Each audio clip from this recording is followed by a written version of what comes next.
Morning all YouTube, Rocky here. Been on since I made a video, I usually say that. So I thought I'd make a quick one. I'm going to talk to you about the OUYA. Like the whole internet has already talked about it, so I thought I'd give my 2 pennies worth. So the OUYA, for people who don't know, is an Android based open source console that they're apparently going to sell for $99. They put a campaign up on Kickstarter and they wanted 950 grand. And within like 4 or 8 hours, depending on which website news you read, it was funded. And as of speaking to you right now, it's got 24 days to go, and they're just under $5 million.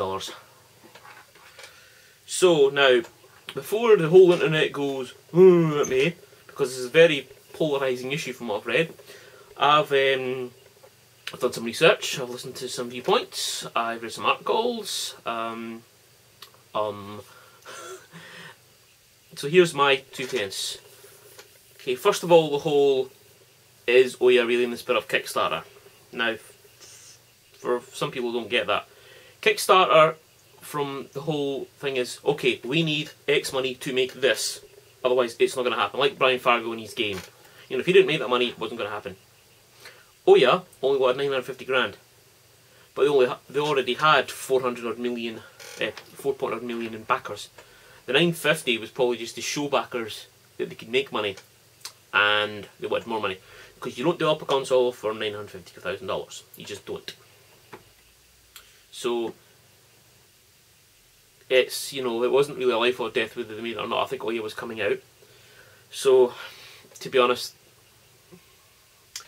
Kickstarter seems, they're using Kickstarter to generate buzz and excitement and hype about the damn thing, because they've got the whole internet chatting about it. So, fair enough. So some of the perks on Kickstarter, you know, the first tier is like, reserve your username is like $10, $25 you get like some emblem and your username.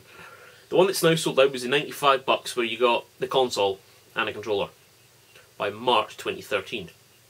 That to me is far too optimistic. That would say to me this thing is finished, designed, and in a manufacturing queue in China, waiting to get made. You don't just make a console and phone up a factory and go, hello Mr. Chinese manufacturing, I need to make this console tomorrow. You need to put it into a queue to get made. Factories don't sit about empty waiting for stuff to get made. They have stuff queued for months in advance. Trust me, I know something about this. So, I think if it's going to be out for March, or those initial, I think they've upped their order to 84,000 units. If they're going to be for March next year, it needs to be finished and in a queue now to get made. Perhaps the final designs are still getting looked at, but no, that's very optimistic. Then there's the they're going to sell it for $99? No way. Even using slave labour in China, they're not making it that cheap. You're talking manufacturing, shipping, distribution costs. Maybe the first ones that are selling Kickstarter, yeah, they're going to be $100. Because the 95 tiers sold out. The next tier up's like $100. There's still some of them left. So if you're in the UK like me, it's going to be $99 plus an extra $20 or $30 for shipping. I think about 70 quid. Yeah, fair enough. Am I going to buy one? I don't know. This leads me on to the next point. Now some people think it's a scam. Rather elaborate scam, but yay. I don't think that's the case. There's too many big names attached to it. There's a guy who's involved in the one laptop per child.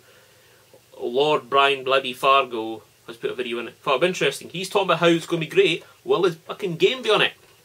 Don't think so. It's not a scam. Whether it comes out or not is another story. So I don't know how long people will give it. Because if you spent $100 expecting a console in March, how long before you contact your credit card company and go, do a chargeback? I didn't get that. It's all done through Amazon checkout, so that'll be interesting. But there must be legal ramifications in the background with stuff like Kickstarter. What else now? I read an article by one of the creators of the Pandora, Craig. Basically talks about how he thinks it's going to be dead on arrival. He hopes it's a success, but he doesn't think it will be because it's too cheap. Yes, it's Android. The original, Craig's right in some points. I still think it's too cheap. I just don't see how they're going to make the money. I think the layer units will be $200 or $300 which will again put it into a prohibitively high price bracket, and nobody will buy it. What else was I gibbering about? Oh yes, Android open source based. People are assuming it'll use the Google Play Store. I don't think it will. In fact, a lot of people said it won't. So you won't be playing Angry Birds on your OUYA when it launches. After it's hacked, yes, because it's going to be hackable and blah blah blah blah, which basically means it's going to get full of fucking emulators and probably rebadged and sold on by other companies. And is that what we really need? Another Android device? You know, people are already talking about using tablets instead of an OUYA. One of the guys in the Giant Bombcast said, well, if it's Android based, why don't we just, somebody write an emulator and we'll just use it to play on the PC? Another valid point, I suppose. It was initially sold as all games will be free, which is not true. They'll be all free to try. You know, Xbox Live, free demos. You know, whether they're subscription based or purchase based. But again, if it's a open source hackable console, people will find a way around the copy protection very quickly.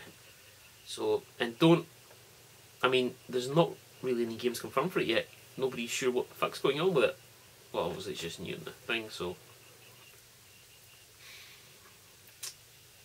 I don't know. It's a good idea. I'd like to see it succeed, but I just don't think we'll see it in the form that people are actually thinking they're going to get a console shipped to their house in America for $100. They're going to set up under their HDMI TV and they're going to play free games on it forever. No, that is not going to happen. I think you'll get a console. There'll be free demos on it, or you can hack it and install SNES, NES, Mega Drive, MAME emulators on it. You'll play them for free. Or you'll get some free, like, freemium games. I hope it succeeds. I really do. I just don't think it will. I just think, yeah, I think they'll probably reach probably about 10 million by the time Kickstarter shuts. So they're going to be committed to releasing something. What that looks like and how you pay for it, well, that's still to be determined. So we'll see.